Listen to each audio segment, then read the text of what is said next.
Man, oh man. On my way home after the fight, Tyson Fury gets it done. He ends up beating Deontay Wilder, stops him in the 7th, and is champion of the world, and definitely the #1 boxer in the world at this present time.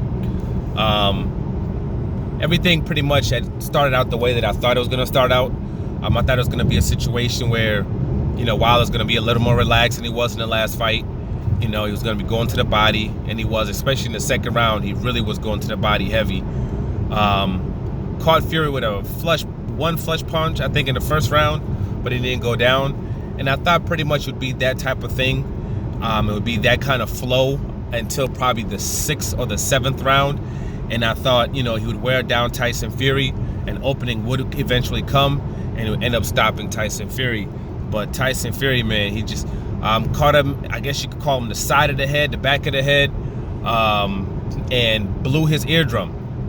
So once Wilder's eardrum was blown, that was it. The fight basically was over at that point. There's nothing he could do. He couldn't move anymore. He couldn't walk anymore. He had no balance. Even after the fight, when they had him in the corner and they were talking, he still had no balance. You bust your eardrum, man. That's pretty much it. You could see the blood coming out of his ear. And pretty much at that second, he took like 1-2 steps, and I was like, this fight is over. I don't know how he even lasted until the 7th round. But by the 7th round, the corner ended up throwing in the towel. He wasn't throwing that many punches. It was a situation where he's kind of like basically trying to just to survive until, I guess, the end of the fight. Basically, he's trying to go out on his shield. Wasn't even throwing the right anymore, nothing. Once that eardrum got busted, it was a situation where the only way he was going to win the fight, it was going to be strictly on luck. That's it, catching a lucky punch or something like that. That was the only way he was going to win it, because he was not going to win any round after that happened. It was an impossibility. But he couldn't get it done. He couldn't get his balance back. It was over.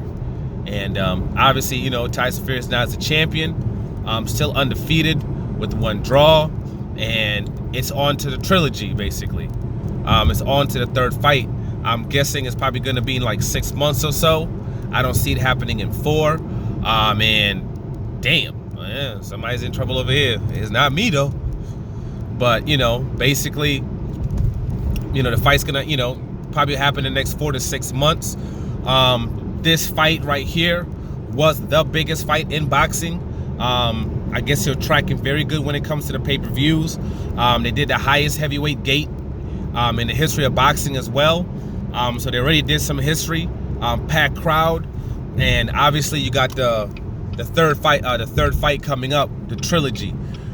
Just like this fight was the biggest fight in boxing, the trilogy is going to be the biggest fight in boxing, period. It's not even going to be close.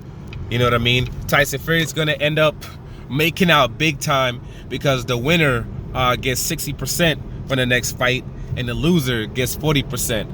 I wasn't exactly sure why Wilder even had did that. I guess you would do that if you think you're going to win. But, to me personally, it was kind of like, why wouldn't you just done a 50-50 for the rematch as well? But, they didn't. Tyson Fury won the fight. He deserves that extra 10%, obviously. He's now king. He's the champion. And they're going to make a killing in 6 months. You're talking about, now this is a whole different ball game. You're talking about 1 million pay-per-views in the UK, minimum. The fight's happening in the United States, but the next fight is going to be 1 million pay-per-views in the UK minimum. I wouldn't be surprised if they end up, breaking the record for pay-per-views in the UK when they do the next fight. In the United States, you're going to look at probably 1.5 to 2 million pay-per-views in the United States easy. That gate's definitely going to be substantially higher than it was today. So, I guess it could suck for Deontay Wilder in one way, as far as him taking a loss, him getting stopped.